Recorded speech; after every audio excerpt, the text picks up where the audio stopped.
हाय, hello, नमस्कार. तर पुन्हा एकदा नव्याने तुम्हा सर्वांचं माझ्या मिनी ब्लॉगमध्ये मनापासून स्वागत आहे. बरेच दिवस झाले आपल्या मिनी ब्लॉगला खूप मोठा गॅप पडलेला आहे. तर मी नेहमी रात्री झोपताना विचार करते, की उद्या उठलं की असं करायचं, तसं करायचं, हा असा वाला शूट घ्यायचा, तसा शूट घ्यायचा. जे बोलते ते काय माझ्याकडून कधी होतच नाही. बरेच दिवस झाले. आता तुम्हीसुद्धा मला बरेच दिवसापासून पाहत असेल का मी खूप आधीपासून व्हिडिओ बनवते. पण माझा हा जो काही निष्काळजीपणा किंवा जो अंगात भरलेला आळस आहे, त्या गोष्टीमुळे माझे व्हिडिओ किंवा माझे जे काही गोष्टी आहेत ते तुमच्या सर्वांपर्यंत पोस्ट करायला मला वेळ नाही भेटत आहे.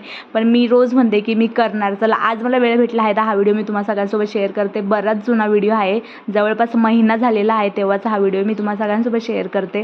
तर मस्त इथे आमच्या पूनमचं डोहाळे जेवण आहे. आम्ही गप्पा मारत मारत मस्त दुपारी मेहंदी वगैरे काढली. त्यानंतर तिने मस्त त्या हाताला तेल वगैरे लावून दिलं. तर पूनम कोण आहे तर सगळ्यात मोठा हा प्रश्न आहे. तर पूनम माझी जाव आहे.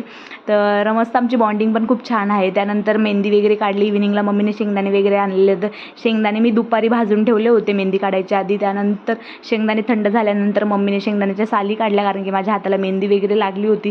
त्यानंतर संध्याकाळचा चहा एन्जॉय केला आणि इथे आमच्या राजवीरला खूप डान्स करायचं त्याची इच्छा होत होती आणि बाबांसोबत त्याने डान्स चालू झाला. आणि घरात एक लहान बाळ असलं की घरातलं पूर्ण वातावरणच चेंज असतं. जर तुम्ही पाहू शकता त्याचाच हा छोटासा व्हिडिओ आहे. आणि त्या आमच्या बाळाला एवढा आनंद झाला होता की विचारूच नका. तर चला, भेटूया पुढच्या ब्लॉग. तोपर्यंत काळजी घ्या. बाय.